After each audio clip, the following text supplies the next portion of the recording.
One day, a young man was walking through the woods when he saw an old man sitting on a tree stump. He sat down next to him and asked, "How do you get to be so peaceful?" The old man said, "I have learned to respect myself." "Oh, how is that?"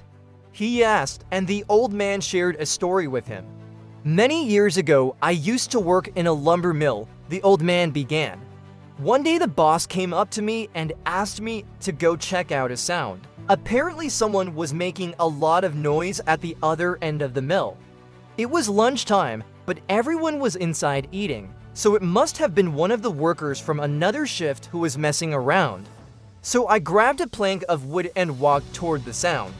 As I got closer, I could hear that the person was singing while working.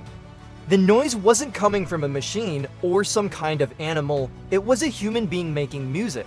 I kept going until I found the source of the noise, a young man who was happily chopping wood while singing. "Hey, what are you doing?" I asked him. He stopped, looked at me for a second, then went back to his work. "What did you say?" he replied without looking at me. I repeated myself louder. "Hey, what are you doing?" "You can't be here right now. This is not your shift." He continued to ignore me and started singing again.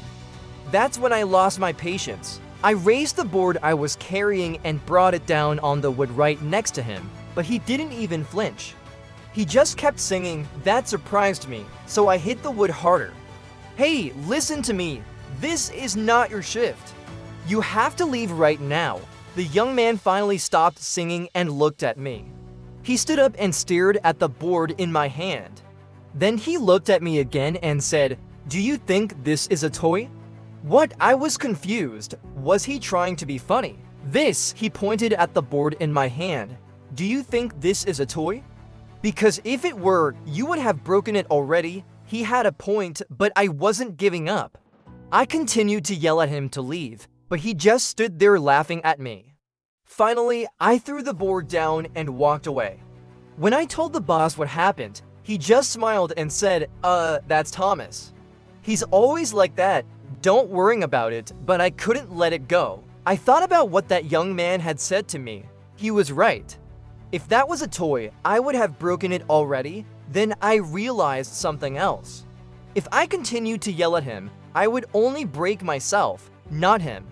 It made me think about all the other times that I had lost my temper at work and done or said things I regretted. But it also made me think about the times that I had been patient and respectful and the positive results I had gotten from that. So I went back to the lumber mill the next day. I decided that I wanted to talk to Thomas. I found him outside and he was just finishing up his shift. I walked up to him and introduced myself. I explained that I worked the day shift and asked him again why he was there at night. "I'm the night watchman," he replied. I was confused, but the night watchman quit last week. "You're not the night watchman, are you?" He shook his head. "No, I'm the night watchman. Do you need anything?" It turned out that Thomas was the new night watchman and he had been hired to take over for the guy who quit. And as for why he was chopping wood during his shift, well, there was a big pile of wood over there and he was just having fun. After we talked for a bit, I asked him if he would mind if I joined him for the rest of his shift. He seemed happy to have someone to talk to, so we spent the rest of the night chatting and chopping wood together. From that day on, we became good friends. We would often stay up late talking about life and the importance of respecting yourself. He taught me that sometimes it takes a long time to find your place in the world, and that's okay. What matters most is that you keep trying to be the best version of yourself that you can be. And that is the story that the old man told the young man when he asked how he could become more peaceful. "When you learn to respect yourself, you will find peace," he said. You see, when you respect yourself, you set boundaries and don't let others treat you poorly. You don't tolerate disrespect or put up with people who try to belittle you. You know your worth and don't let anyone else define you. When you do this, you will find that people will start to respect you as well. They will value your opinion, listen to what you have to say, and treat you the way you deserve to be treated. But it's not just about setting boundaries with others. It's also about setting boundaries with yourself. When you respect yourself, you keep your promises, honor your commitments, and follow through on your goals. You don't make excuses or give up when things get tough. You know that you are capable of achieving great things, and you hold yourself accountable when you do and meet your own expectations. So how can you start respecting yourself more? Well, it starts with a decision.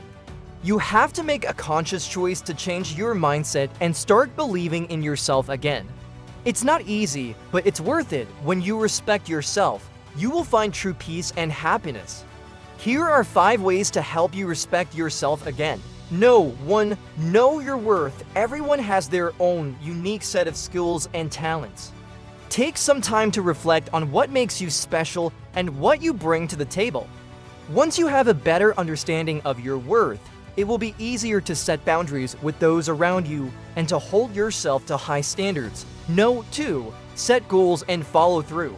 When you set goals for yourself and actually follow through on them, it shows that you believe in yourself and your ability to achieve great things. It also helps you focus your energy and attention on what is important to you. 3. Be honest with yourself and others. Honesty is an important part of respecting yourself. When you are honest, you build trust and credibility with those around you. It also helps you maintain your integrity and live according to your values. 4. Learn to say no. It is important to learn how to say no when you do and want to do something, or when you feel like you're being taken advantage of. When you say yes when you really want to say no, you're sending the message that you don't respect yourself or your own needs and wants. 5. Practice self-care. Self-care is essential when it comes to respecting yourself. When you take the time to do things that make you feel good both physically and mentally, you show yourself that you care. This could include things like going for a walk, listening to your favorite music, or taking a hot bath.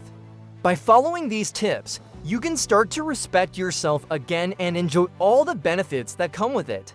Remember, it's not an overnight process, but it's definitely worth it. Start small, set realistic goals, and celebrate your successes along the way.